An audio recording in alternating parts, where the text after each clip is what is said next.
पैसे द्यावा सर्व माझ्या पत्रकार बांधवांचं करतो आणि आपण पत्रकार सुरुवात करूया।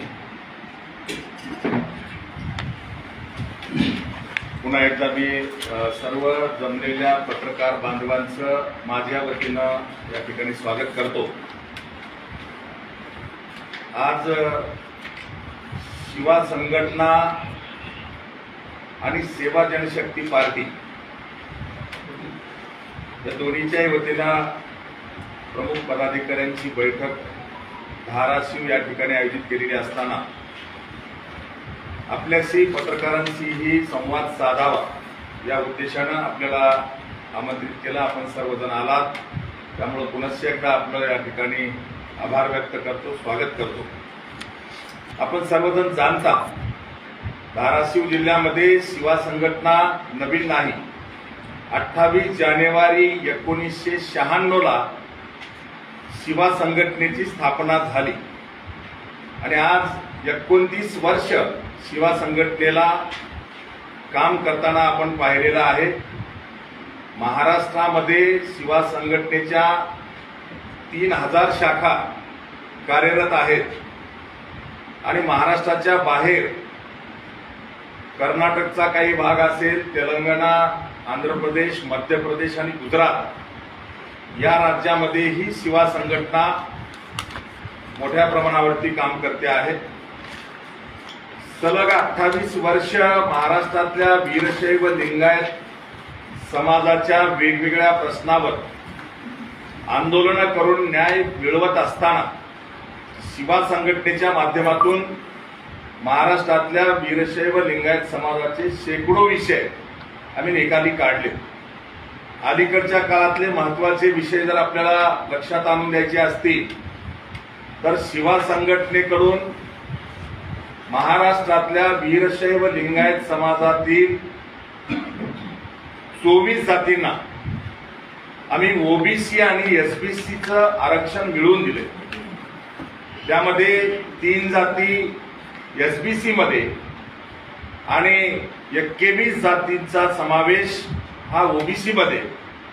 उदाहरणादाखल सांगायचं असेल तर लिंगायत वाणी, लिंगायत तेली, लिंगायत माळी, लिंगायत कोष्टी, लिंगायत कुंभार, लिंगायत चनेवार, लिंगायत कोष्टी, लिंगायत देवान, लिंगायत तुल्लेकडगी, लिंगायत गुरव, लिंगायत धोबी, लिंगायत पांचाळ, लिंगायत सुतार यासारख्या ज्या आमच्या वेगवेगळ्या उपजाती आहेत त्या एकूण 24 उपजातींना शिवा संघटनेने ओबीसी आणि एसबीसीचं आरक्षण मिळवून दिलेलं आहे।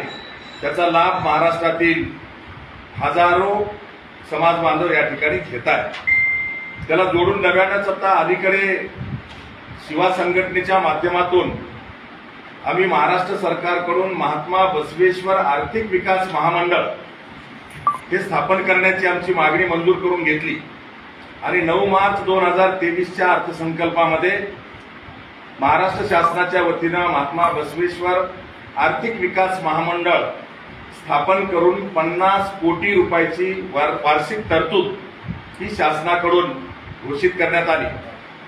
त्याच धर्तीवर जसं डॉक्टर बाबासाहेब आंबेडकरांच्या जयंतीला दलित मित्र पुरस्कार किंवा ज्याचं नाव आता बदलून डॉक्टर बाबासाहेब आंबेडकर पुरस्कार दिला जातो, त्याच धर्तीवर दरवर्षी महात्मा बसवेश्वरांच्या जयंतीला महाराष्ट्र सरकारकडून महात्मा बसवेश्वर सामाजिक समता शिवा पुरस्कार देण्याची ही मागणी आम्ही मंजूर करून घेतली आणि त्याचाही लाभ महाराष्ट्रातल्या चळवळीत काम करणाऱ्या धुरीण समाज बांधव जे आहेत त्यांना होतो आहे।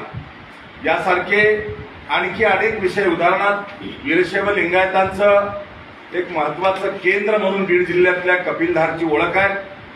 बीड जिल्ह्यातल्या कपिलधारलाही महाराष्ट्र सरकारकडून शिवा संघटनेने कोट्यावधी रुपयाचा विकास निधी हा मंजूर करून दिला।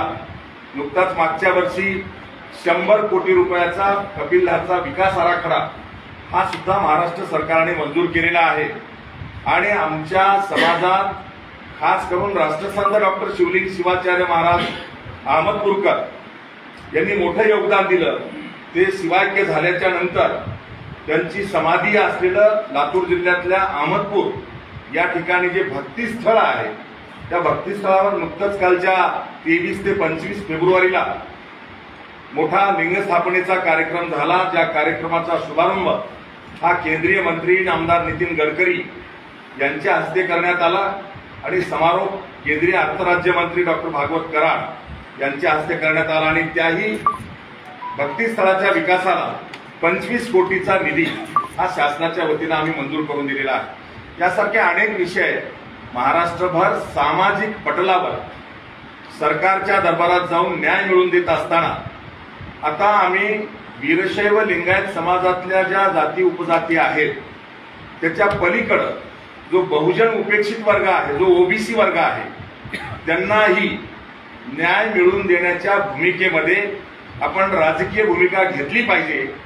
अशा प्रकारची मागणी महाराष्ट्रभरातल्या शिवा संघटनेच्या कार्यकर्त्यांकडून होत होती आणि प्रस्थापित राजकीय पक्ष हे आम्हाला फक्त वापरा आणि सोडून द्या अशा प्रकारची भूमिका आम्ही 75 वर्ष अनुभव घेत असताना या महाराष्ट्रात वीरशैव लिंगायत समाजाचे 85 लाख लोकसंख्या आहे। महाराष्ट्रातल्या विधानसभेच्या 288 मतदारसंघांच्या पैकी 40 विधानसभा मतदारसंघ असे आहेत की जिथं आम्ही वीरशैव लिंगायत म्हणून आमच्या उमेदवाराला मतदान केलं तर विधिमंडळामध्ये 40 आमदार हे आमचे निवडून येऊ शकतात। एवढी मोठी ताकद असताना सुद्धा कुठलाही राजकीय पक्ष आमच्या समाजाला राजकीय स्थान देताना दिसत नाही। राज्य मंत्रिमंडळामध्ये आमचा साधा राज्यमंत्री सुद्धा नाही। ही दुरावस्था जर बदलायची असेल तर लोकशाहीमध्ये राजकीय भूमिका घ्यावी लागेल। या भूमिकेमध्ये आमच्या अनेक कार्यकर्त्यांची मागणी असल्यामुळं आम्ही 28 जानेवारी 2023ला लातूर येथे शिवा संघटनेचा 27वा वर्धापन दिन होत असताना सेवा जनशक्ती पार्टी या राजकीय पक्षाची घोषणा केली। खरं तर सुरुवातीला मी घोषणा करताना शिवा जनशक्ती पार्टी या पार्टीचं नाव घोषित केलं होतं, पण केंद्रीय निवडणूक आयोग नवी दिल्ली यांच्याकडे राजकीय पक्षाची नोंदणी करताना शिवा या नावाला निवडणूक आयोगाने आक्षेप घेतला की धार्मिक नाव घेता येणार नाही आणि त्यामुळं आम्ही त्या शिवा या नावामध्ये बदल करून जी शिवा संघटना 28 वर्ष सेवा करते आहे त्या ठिकाणी शिवाच्या ऐवजी सेवा जनशक्ती पार्टी असं पक्षाचं नाव आम्ही केंद्रीय निवडणूक आयोगाकडे पाठवलं आणि आमचं राजकीय पक्ष म्हणून दिल्लीला केंद्रीय निवडणूक आयोगाकडे नोंदणी झालेली आहे। नोंदणी आता नुकतीच झाली, 15 दिवस झाले आणि तोंडावरती आता लोकसभेच्या निवडणुका आहेत आणि येणाऱ्या लोकसभा निवडणुका असतील किंवा विधानसभेच्या निवडणुका असतील किंवा स्थानिक स्वराज्य संस्थांच्या निवडणुका असतील, या सर्व सार्वत्रिक निवडणुकांमध्ये सुद्धा आम्ही शिवा संघटना ही कायम पुढे समाजाचं काम करेलच। जसं RSS भाजपचा बॅकबोन आहे त्या धर्तीवर सेवा जनशक्ती पार्टीचा अदृश्य बॅकबोन म्हणून शिवा संघटना काम करेल, पण फ्रंटला किंवा समोर काम करताना सगळ्या जाती धर्माच्या बांधवांना जे उपेक्षित आहेत, ज्यांना राजकारणामध्ये स्थान मिळालं नाही, उदाहरणार्थ आम्ही आमचं स्लोगन सेवा जनशक्ती पार्टीचं घेतलं, ते स्लोगनच आमचं असं आहे की बहुजन ओबीसी, दलित आदिवासी, शेतकरी कष्टकरी आणि उपेक्षित वर्गाला सोबत घेऊन शिवा संघटना जसं समाजाचं काम केली तसं राजकीय पटलावर सेवा जनशक्ती पार्टी म्हणून आम्ही काम करणार आहोत। महाराष्ट्रात मोठा वर्ग हा ओबीसी आणि दलितांचा आहे आणि त्यांच्याकडे मात्र राजकीय पक्षांनी दुर्लक्ष केलेलं आहे।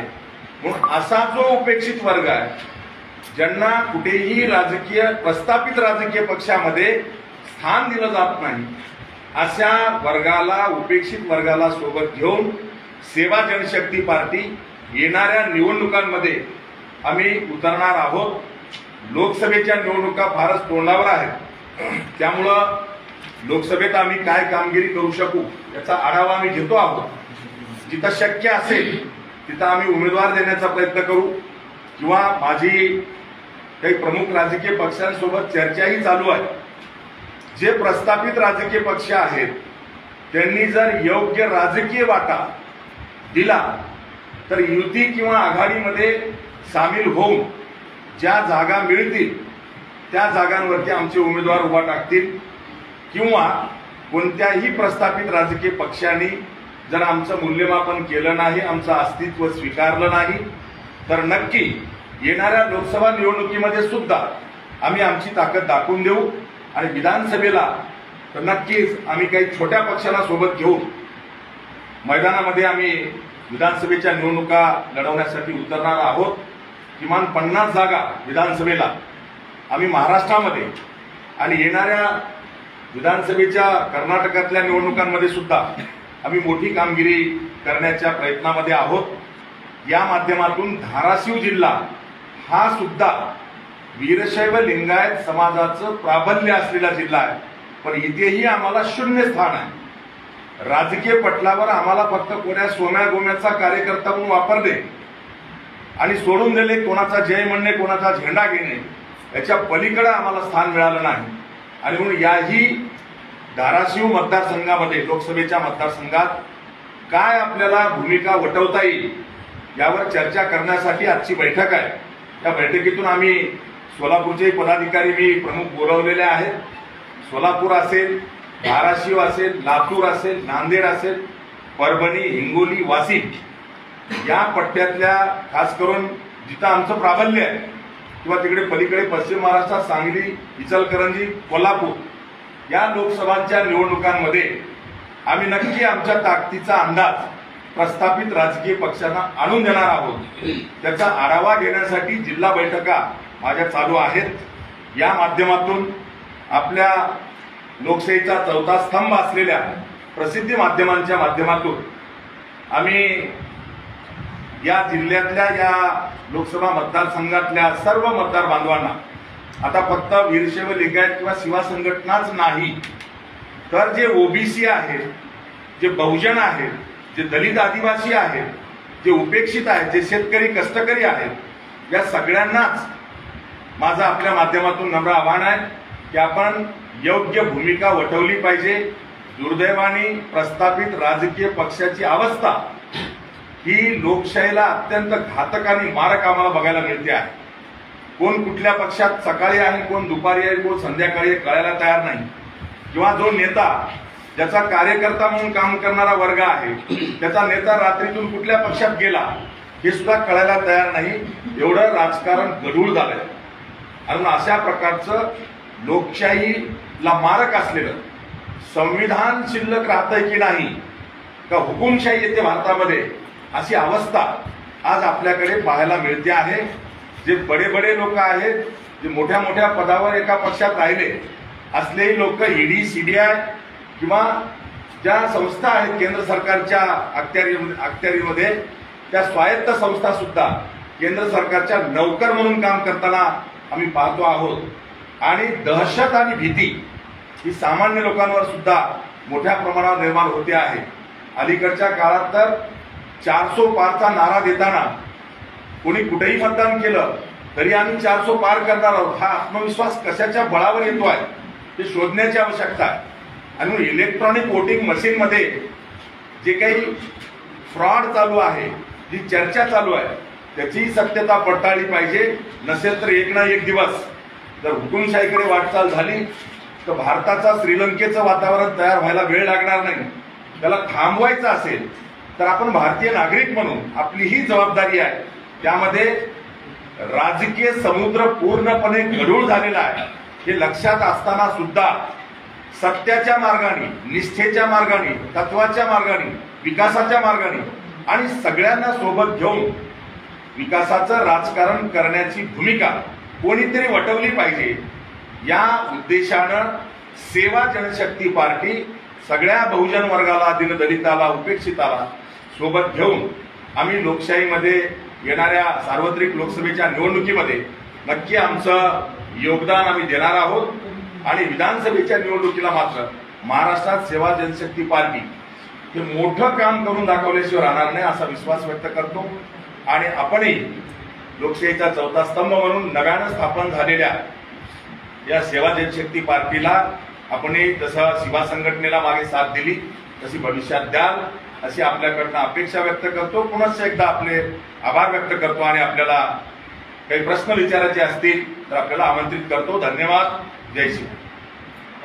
सर, शिवा संघटना आणि सेवा जनशक्ती पार्टी एकाच आहे, विलीनीकरण झाले की वेगवेगळे आहे? आताच उल्लेख केला. शिवा संघटना जशी आता 28 वर्ष काम करता आली तसं पुढेही अलिप्तपणे वीरशैव लिंगायत समाजाचं काम करणार आहे. उदाहरणार्थ महात्मा बसवेश्वर जयंती आहे, महिनाभर आम्ही महाराष्ट्रात जयंती 15 वेळा साजरा करतो, किंवा कपिलदासचा मेळावा आहे किंवा आणखी कुठले धार्मिक कार्यक्रम आहेत, हे सगळं शिवा संघटनेच्या माध्यमातून चालू राहणार आहे. पण शिवा संघटना बॅकबोन म्हणून सेवा जनशक्ती पार्टीचं जरी काम करत असली तरीही सगळ्या उपेक्षित वर्गाला, सगळ्या बहुजन, ओबीसी, दलित, आदिवासी, शेतकरी, कष्टकरी, उपेक्षित या सगळ्यांना सोबत घेऊन आम्ही सेवा जनशक्ती पार्टीचं वेगळं काम करतो. सर, तुमचा जो पक्ष आहे आता तुम्ही स्थापन केला, त्याची प्राथमिक सदस्याची नोंदणी किती झाली आणि तुमच्या पक्षाला पक्षचिन्ह मिळालं? बघा, केंद्रीय निवडणूक आयोगाकडे पहिल्यांदा नोंदणी हा विषय जो आहे तो आम्हाला 1 वर्ष नोंदणीमध्ये लागला. त्याचं कारणही मी आपल्याला सांगितलं. आम्ही शिवा जनशक्ती पार्टी असं नाव घेतलं होतं. प्रस्ताव केल्याच्या नंतर त्यांनी 45 दिवसाच्या नंतर त्रुटी काढली आणि त्रुटीमध्ये त्यांनी शिवा नावावरती ऑब्जेक्शन घेतलं. मी त्यांना त्याचा खुलासा पाठवला की आम्हाला जर शिवा नाव घेता येत नसेल तर शिवसेनेतला शिव काय आहे, मुस्लिम लीगमधला मुस्लिम धार्मिक शब्द नाही का, अशी मी उदाहरणं देऊन त्याचा खुलासा पाठवला.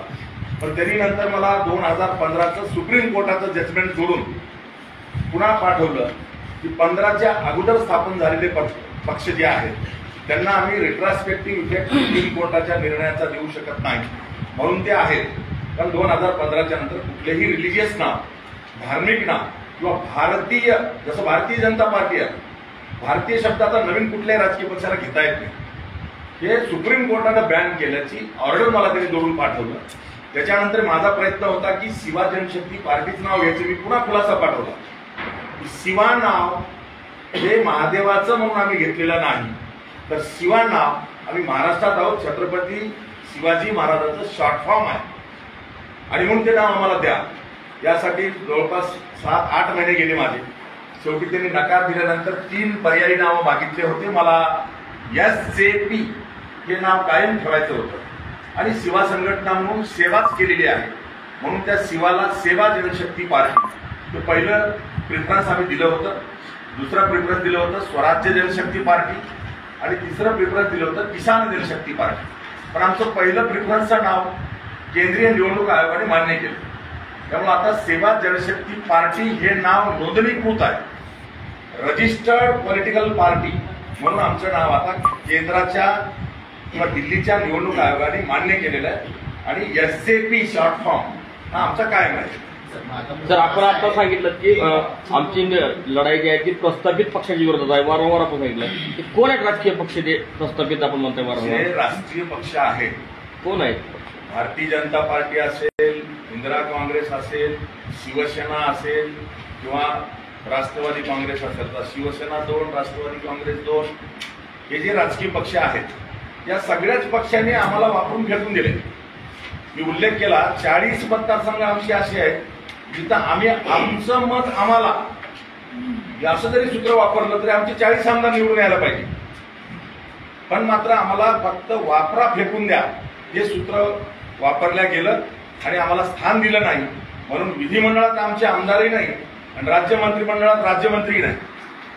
9% लोकसंख्या असलेल्या समाजाचं अस्तित्व नगण्य आहे आणि म्हणून मी त्याचा उल्लेख केला की प्रस्थापित राजकीय पक्षांनी आम्हाला वापरा फेकून द्या असं केलं. पण आता कुठलाही भालदार पक्ष असेल तरी स्वतःच्या बलबुत्यावर कुठलीही सत्ता मिळू शकत नाही हे अलीकडचं भारतीय राजकारण आपण बघतो आहोत.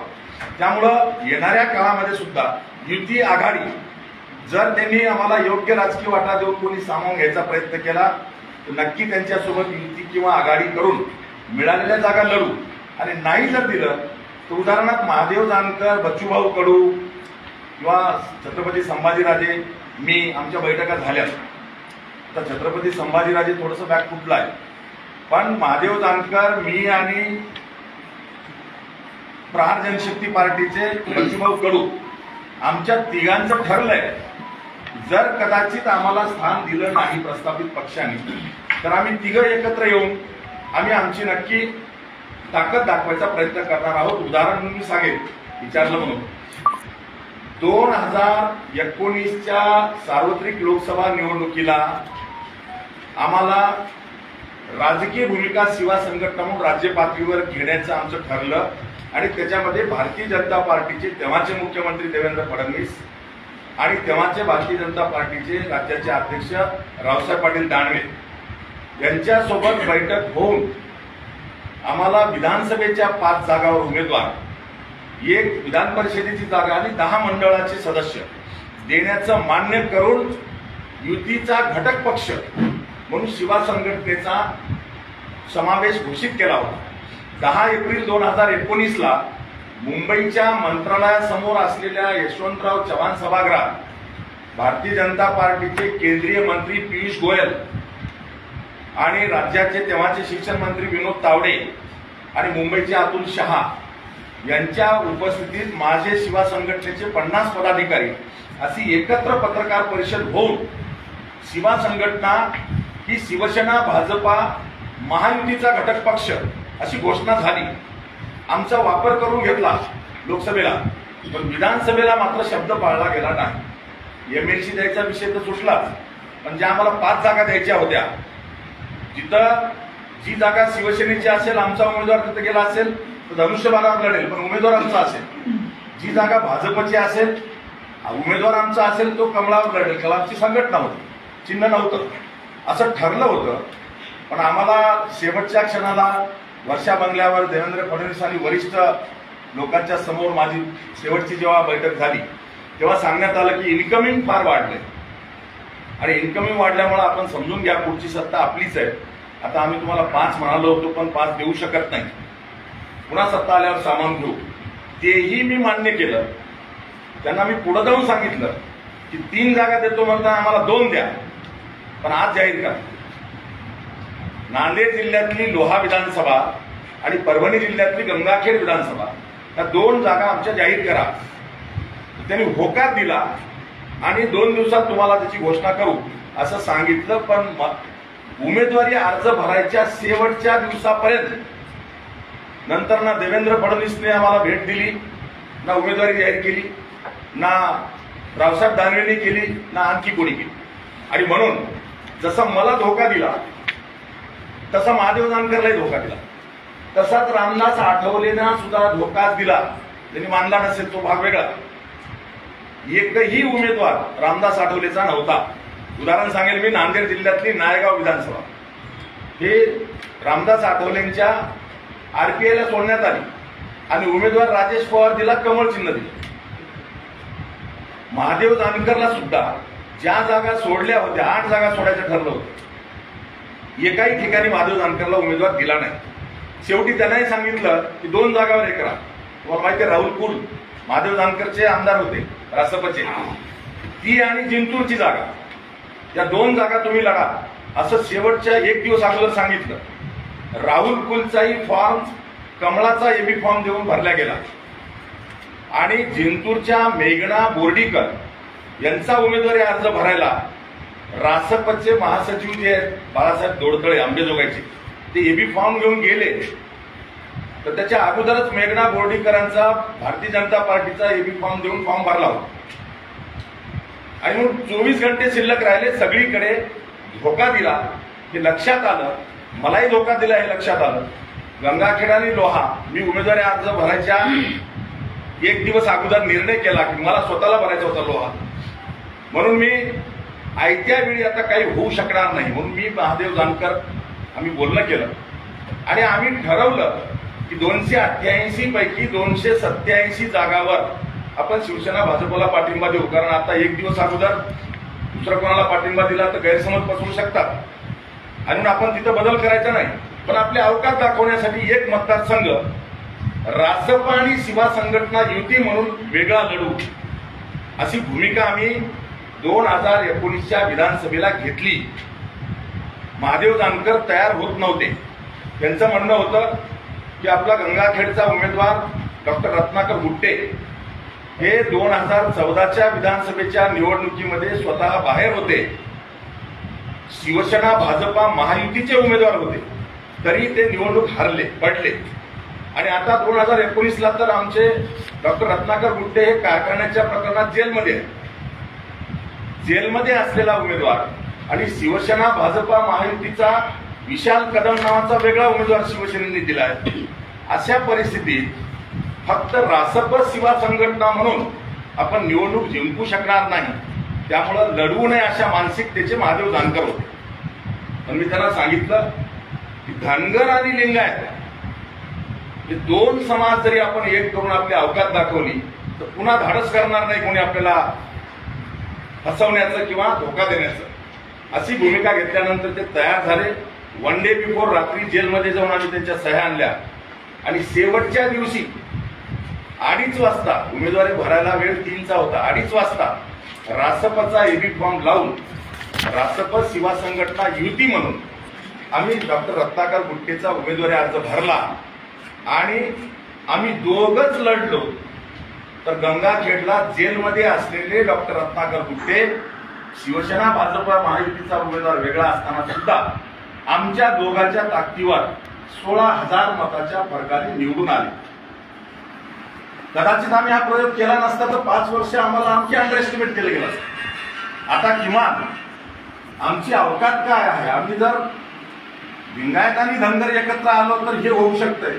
आता तर आमची ओबीसी दलित आम्ही सोबत घेतो, 18 पगड जाती सोबत घेऊन सेवा जनशक्ती पार्टी म्हणून असेल किंवा रासपा असेल किंवा प्राण जनशक्ती पार्टी असेल, आम्ही एकत्र लढण्याचा निर्णय घेतो आहोत. त्यामुळे नक्की प्रस्थापित राजकीय पक्षांच्या त्या दलबदलूपणाच्या राजकारणाला सामान्य मतदार, सामान्य समाज, सामान्य जनता ही विटलेली आहे.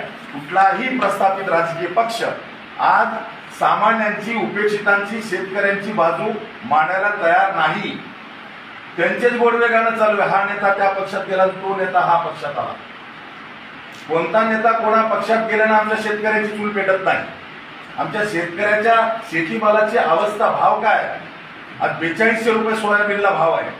जिथं पाशा पटेलनी विरोधी पक्षात भाजप असताना मोर्चा काढला होता, पायदिंडी काढली होती की कापसाला 7,000 भाव द्या, कापसाला 10,000 भाव द्या आणि सोयाबीनला 7,000 भाव द्या. ज्यांनी दिंडी काढली पाहिजे ते सत्तेवर आल्याच्या नंतर आजही ते सत्तेत असताना एवढी महागाई वाढलेली असताना 4200 रुपये भाव आहे, कापसाला 6,200चा भाव आहे. आणि कुठलाही राजकीय पक्ष, कुठलाही नेता शेतकऱ्यांच्या, कष्टकऱ्यांच्या, दलितांच्या, ओबीसीच्या प्रश्नावर बोलायला तयार नाही. फक्त एकमेकांमध्ये झुंज लावणे, ईडी सीबीआयची भीती दाखवून मोठे नेते फोडणे, त्यांनी त्यांच्यावर आरोप करणे, नेहमी यांच्यावर आरोप करणे, त्याच्या पलीकडे सामान्यांच्या बद्दल कोणी बोलायला तयार. आता तुमची काय अपेक्षा काय, महायुती का आघाडी? मी उल्लेख केला की जेव्हा आम्ही आमची ताकद घेऊन कोणासोबत चर्चेला बसू, पहिलं प्राधान्य आमचं महाविकास आघाडीला, पहिलं प्राधान्य. किती जागा आहेत मागणीची? आजच कसं नाही, तुमची मागणी किती असणार आहे? असं काही नाही. तर आपण चर्चेला बसल्यानंतर आपण म्हणालात की आम्ही महाविकास आघाडी आणि महायुती यांच्या पक्षाशी आमचं बोलणं चालू आहे, तर तोडगा निघाला तर त्यांच्यासोबत राहू किंवा मग स्वतंत्र लढू. कोणत्या पक्षाशी आणि कोणत्या त्यांच्या पदाधिकाऱ्याशी आपलं बोलणं झालेलं आहे? सगळ्याच गोष्टी प्रेसला सांगणं शक्य नाही, पण बोलणं चालू आहे एवढं नक्की. मी आताच सांगितलं, प्रस्थापित पक्षांसोबतही बोलणं चालू आहे आणि तिथे जर नाही जमलं तर आमच्या तिघांचे बोलणं झालं. महाविकास आघाडीचा तुम्हाला भाजपची आवश्यक जागा नाही दिला, तुम्ही काय करणार? किती जागा लढवणार? नाही लोकसभेला तर आम्ही सगळ्याच जागा लढवायचं वगैरे असं काही शक्य नाही, पण जे उर्वरित छोटे पक्ष आहेत त्यांच्यासोबत बोलणी चालू आहे. नक्की आम्ही कोणासोबत ते राहू. मग बाळासाहेब आंबेडकर असतील, महादेव जानकर असतील, बचूभाऊ कडू असतील, प्राध्यापक मनोहर धोंडे असतील किंवा आणखी इतर आहेत, इतरही काही छोट्या छोट्या पक्षांसोबत बोलणं चालू आहे. आम्ही जर प्रस्थापित राजकीय पक्षांसोबत आमचं युती आघाडी नाही झाली तर लोकसभेला फार मोठी कामगिरी कदाचित करणार नाही, कारण वेळ नाही, पण विधानसभेला मात्र नक्की आमची अवकाश. मग सोलापूरची तुम्ही जागा महाराजांना देण्यापेक्षा एखाद्या कार्यकर्त्याला मागणी केली नाही? नाही, महाराजाला त्यामुळे सुद्धा मागणी केली नव्हती. नाही, त्यांनी दिल्यानंतर तुम्ही मागणी करायला पाहिजे होती कार्यकर्त्याला द्या त्या ठिकाणी म्हणून. शेवट मागणी करा. अहो, मी तुम्हाला स्पष्ट सांगितलं, लोकसभेचं तर आमचं बोलणंच नव्हतं जागा घ्यायचं. आम्हाला जागा द्यायचं ठरलं होतं विधानसभेच्या, मी खुल्या मीडियाला बोलावलं, लपून नाही. देवेंद्र फडणवीसना माहिती आहे किंवा रावसाहेब दानवेंना माहिती आहे सगळं, विनोद तावडेंना माहिती आहे, पियुष गोयलला माहिती आहे, अतुल शहाला माहिती आहे. हे सगळं ओपन सिक्रेट आहे, ते काही लपून नाही. आणि त्यांनी फसवलं, धोका दिला हे मी ओपन सांगितलं. मला एकट्याला धोका दिला नाही, महादेव जानकरलाही दिला, रामदास आठवलेंना पण दिला, सदाभाऊ खोतलाही दिला, विनायक मेटेंनाही दिला. ते 19ची घटना. पण आता आम्ही फसणार नाही यासाठी म्हणतोय की आम्ही आमच्या तयारीत आहोत, आम्ही गाफील नाही आहोत. सर, लिंगायतला धर्म म्हणून मान्यता अशी मागणी या संदर्भात सेवा जनशक्ती पार्टीची काय भूमिका? सेवा जनशक्ती पार्टी म्हणून नाही, शिवा संघटनेची सुरुवातीपासून लिंगायत धर्माच्या मागणीला विरोध आहे. लिंगायत हा धर्म नाही, वीरशैव हा धर्म आहे. आणि काही लोकांनी सुरुवातीला गोंडस नाव घेऊन केलं तेव्हा आम्हाला लक्षात आलं नाही, आम्ही सोबत होतो पहिले 2-3 मोर्चे होताना. पण जेव्हा लिंगायत धर्म वेगळा, वीरशैव वेगळे, फूट पाडायचं, मोडा छोडा आणि राज्य करा, हे जे इंग्रजांचं सूत्र होतं ते जेव्हा उघड झालं, त्याचे बोलविते धनी पाठीमागं हे मनुवादी होते, हे आमच्या लक्षात आलं. जेव्हा लिंगायत हा वेगळा धर्म आहे, वीरशैव आमचे नाही, आणि लिंगायत धर्माचे संस्थापक महात्मा बसवेश्वर आहेत आणि त्यापुढे जाऊन महात्मा बसवेश्वर ब्राह्मण आहेत, हे जेव्हा आणलं गेलं तेव्हा हा धोका आमच्या लक्षात आला. लिंगायत हा वेगळा धर्मही नाही, लिंगायत धर्माचे संस्थापक महात्मा बसवेश्वरही नाही आणि महात्मा बसवेश्वर ब्राह्मणही नाही. पण पडद्यामागून कर्नाटकातून आलेलं देव या पद्धतीनं आमच्यामध्ये पेरलं गेलं. समाजाला सुरुवातीला ह्या गोष्टी उघड नव्हत्या, तोपर्यंत समाज एकवटला. पण नंतरचे आपण मोर्चे बघितले 1500च्या पुढे गेले, जेव्हा शिवा संघटनेने लिंगायत धर्माच्या मागणीला विरोध केला. पहिली पत्रकार परिषद आम्ही सोलापूरच्या 7 रस्ता गेस्ट हाऊसला घेतली आणि मी विश्लेषण केलं की या मागणीला आता आमचा पाठिंबा नाही. किंबहुना तेव्हा विधानसभेच्या निवडणुका चालू होत्या, सिद्धरामय्यांनी ही भूमिका घेतली, म्हणून मी तिथल्या प्रेसमध्ये जाहीर सांगितलं होतं की या एका मुद्द्यावर कर्नाटकातली काँग्रेस निवडणूक हरणार. आणि मी म्हणल्याप्रमाणे निवडणूक हरले.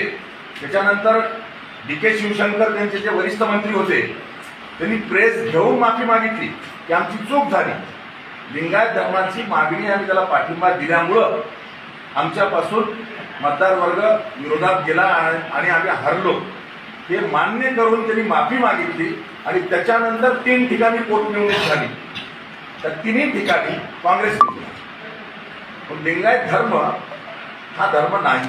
लिंगायत हा बोली भाषेतला शब्द आहे, मूळ धर्म हा वीरशैव आहे. तो लिंग आयात करून हृदयावर धारण करतो तो लिंगायत, मग कोणी असेल. पण यांनी नंतर फूट पाडायचं सूत्र आणलं आणि आमचा धर्म 7000 वर्षापूर्वी मोहनजोदडो आणि हडप्पाच्या उत्खननामध्ये जे अवशेष सापडले त्याच्यामध्ये आमचे लिंग सापडले. आमचे मयत झाल्यानंतर जे दफन करतात ते मांडी घालून हातावर इष्टलिंग असलेले अवशेष सापडले, ज्याचं वय शास्त्रीय दृष्टीनं 7000 वर्ष होतं. 7000 वर्षापूर्वीचा आमचा धर्म आहे हे विज्ञानाच्या निकषावर सिद्ध होत आहे. असं असताना एकीकडे वीरशैव वेगळे आहेत म्हणायचं आणि लिंगायत वेगळे आहेत म्हणायचं, लिंगायत हा धर्म आहे म्हणायचं वेगळा, आणि त्याचे संस्थापक महात्मा बसवेश्वर म्हणजे तेव्हाचे महात्मा बसवेश्वर 850 वर्षाचे. महात्मा बसवेश्वरांचा जन्म 800 तृतीया इसवी सन 1131 म्हणजे 850 वर्षापूर्वीचा. म्हणजे 850 वर्षापूर्वीच हा धर्म अस्तित्वात आला, म्हणजे 6200 वर्षाचा इतिहास पुसून काढायचा. महात्मा बसवेश्वर धर्म संस्थापक बनायचं आणि महात्मा बसवेश्वर ब्राह्मण कुळात जन्मले, म्हणजे आमचाही धर्म ब्राह्मणांनी स्थापन केला. हे अशा प्रकारचं जेव्हा षडयंत्र उघड झालं तेव्हा शिवा संघटनेने लिंगायत धर्माच्या मागणीला विरोध केला.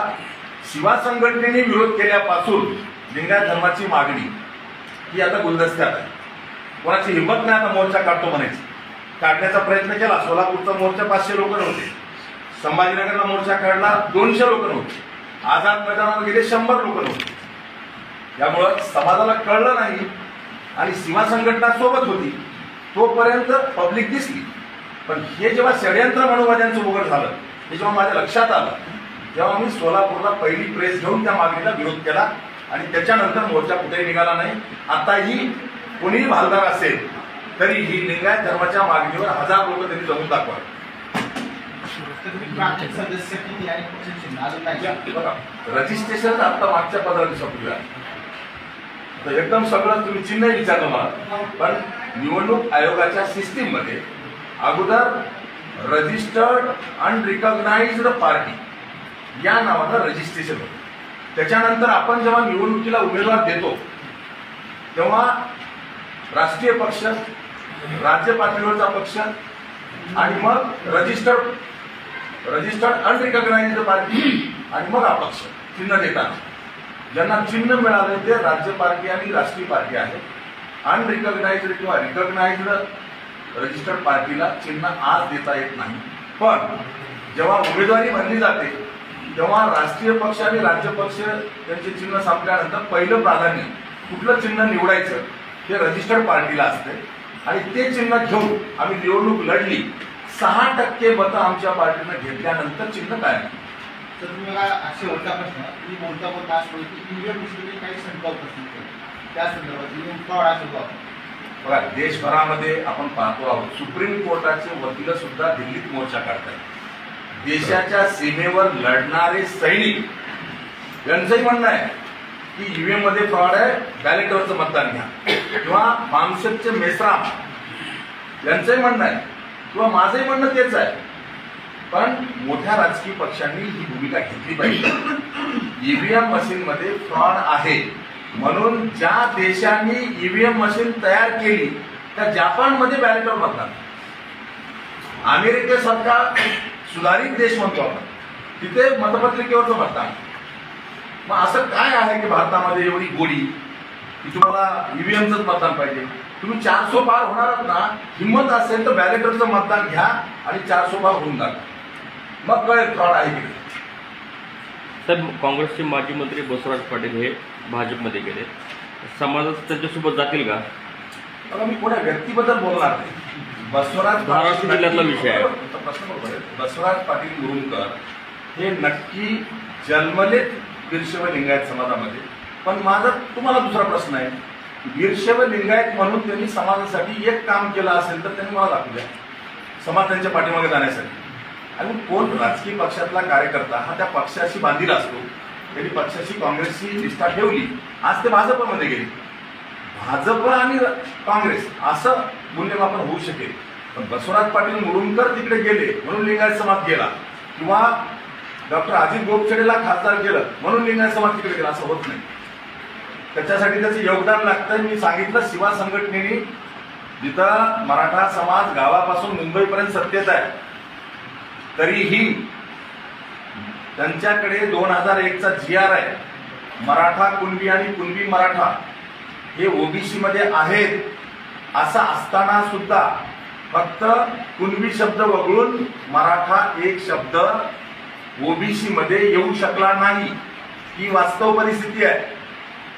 2004 साली जेव्हा शिवाजी बापू शेंडगे एक्सपायर झाले त्याच्यानंतर अटल बिहारी वाजपेयी ते पंढरपूरला आले आणि शिवाजी बापूच्या पाठीमागे असलेला धनगर समाज भाजपकडे यावा म्हणून त्यांनी प्रकाश अण्णा शेंडगे यांना 2004 साली पंढरपूरमध्ये 1 लाख धनगरांचा मेळावा घेऊन भाजपमध्ये प्रवेश दिला आणि त्यांना आश्वासन दिलं की धनगरांना आम्ही एसटीचं आरक्षण देऊ. पहिल्या कॅबिनेटमध्ये धनगरांना एसटीचं आरक्षण देऊ असं आश्वासन. तर काढा ना, तुमच्याकडे सगळं रेकॉर्ड आहे, हे सांगायची काय गरज आहे. आणि धनगरांना एसटीचं आरक्षण देऊ म्हणून प्रकाश अण्णा शेंडगेला 1 लाख धनगरांच्या मेळाव्यामध्ये प्रवेश दिला. ते अटल बिहारी वाजपेयी पासून ते आज मोदींपर्यंत देशातली सत्ता ही त्यांच्याकडे 10 ते 12 वर्ष आहे. पहिल्या कॅबिनेटला धनगरांना एसटीचं आरक्षण देऊ असं म्हणणाऱ्यांना आपण का विचारत नाही की धनगरांना एसटीचं आरक्षण देण्यासाठी काय करायचं होतं त्यांना. आजही शेड्यूल्ड ट्राईबच्या लिस्टमध्ये धनगड आहे, धनगड, फक्त डचं र करायचं होतं. 20 वर्ष झाले, 2004 ते 2024 आश्वासन देऊन 20 वर्षामध्ये डचं र करून धनगरांना एसटीचं आरक्षण भारतीय जनता पार्टी देऊ शकली नाही. किंवा गावापासून मुंबईपर्यंत सत्तेत असलेला मराठा समाज नेते सगळेच आहेत, त्यांच्या मराठा समाजाला ओबीसी तर सोडा, एससीबीसीचे आरक्षण देऊन टिकू शकले नाही. हे वास्तव चित्र आहे. आमचं गावातही कोणी नाही, मुंबईतही कोणी नाही. शिवा संघटना म्हणून आम्ही कायद्याच्या चौकटीत मांडणी केली, रचनात्मक आंदोलनं केली. मी तुम्हाला GR देतोय, 4 सप्टेंबर 2014चा GR काढा किंवा 8 जून 2012चा GR काढा. हे सगळे GR तुमच्या समोर आहेत. वीरशैव लिंगायत समाजातले शिवा संघटनेनी 24 उपजाती, त्यातल्या 3 SBC मध्ये आणि 21 जाती OBC मध्ये आणल्यात. आज आम्ही OBC आरक्षण मिळवून दिल्याच्या नंतर वीरशैव लिंगायत समाजातील 7 कलेक्टर झाले, अनेक डेप्युटी कलेक्टर DYSP झाले, तहसीलदार झाले, अनेक जण ग्रामपंचायत सदस्य, सरपंच किंवा नगरसेवक, नगराध्यक्ष, जिल्हा परिषद, पंचायत समिती सदस्य झाले. हजारो विद्यार्थी OBCच्या प्रमाणपत्रावर हे शिवा संघटनेने दिलेल्या आरक्षणाचा लाभ घेऊन मेडिकल इंजिनिअरिंगला गेले. अनेक विद्यार्थ्यांना अर्ध्या फीसवर मेडिकल इंजिनिअरिंगचा प्रवेश मिळाला. एका विद्यार्थ्याला 15 लाख फीस असेल तर त्याला 7.5 लाख भरावी लागते. एका विद्यार्थ्याला वर्षाला 7.5 लाख, तर 5 वर्ष MBBS डिग्री आहे, तर 35 ते 40 लाखाचा एका विद्यार्थ्याचा फायदा आहे. एका नांदेड जिल्ह्यातून दरवर्षी 200 विद्यार्थी आमचे मेडिकलला जात आहेत. आम्ही दरवर्षी त्यांचा सत्कार घेतो. याही वर्षी आम्ही सत्कार घेतला गुणवंताचा. मेडिकलला नांदेड जिल्ह्यातून 200 विद्यार्थी लागले OBCवर. बरं सर, त्यामुळं आम्ही जे सुकृत दर्शनी दिसणारं जे आहे ते आम्ही समाजाला दिलंय, ते आम्ही सांगू शकतो. बाळासाहेब ठाकरे बरोबर आपलं एकदम घनिष्ठ संबंध होते. आता उद्धव ठाकरे कसे वाटते? नाही, मी मातोश्रीवर किंवा ठाकरे कुटुंबावर कधीच टीका करणार नाही, कारण मी 37 वर्ष हे शिवसेनेसोबत आहे. 37 वर्ष. 12 ऑगस्ट 1987 कैलासवासी बाळासाहेब ठाकरेंनी मला भारतीय विद्यार्थी सेनेचा मराठवाडा प्रमुख केला. मी जेव्हा MSc ला शिकायला होतो संभाजीनगरला, त्याच्यानंतर 1995 शिवसेना प्रमुख बाळासाहेब ठाकरेंनी मला 8 जिल्ह्याची उमेदवारी दिली. पण तेव्हा ती उमेदवारी पक्षाला सुशिक्षित लोकांमध्ये स्थान आहे हे दाखवण्यासाठी लढायचे, तुम्हाला निवडून येण्यासाठी लढायचं नाही असं सांगून आम्हाला दिली. तेव्हा 95ला उमेदवारी देताना मराठवाड्यात मनोहर धोंडे, उत्तर महाराष्ट्रामध्ये आता जे नाशिकचे खासदार आहेत गोडसे त्यांना दिली, आणि अमरावती विभागामध्ये श्रीकांत देशपांडेला दिली. आम्ही 1995ला पदवीधर मतदारसंघ तिघेही लढलो शिवसेनेकडून. पण त्याच्यानंतर बाळासाहेब गेले. बाळासाहेबांनी ही जागा मग गोपीनाथराव मुंडे सोबत युती करताना शिक्षक मतदारसंघ शिवसेनेला आणि पदवीधर मतदारसंघ भाजपला दिला. म्हणजे माझा मतदारसंघ भाजपला गेला आणि श्रीकांत जोशी आमदार झाले. तेव्हापासून माझा मतदारसंघ गेला.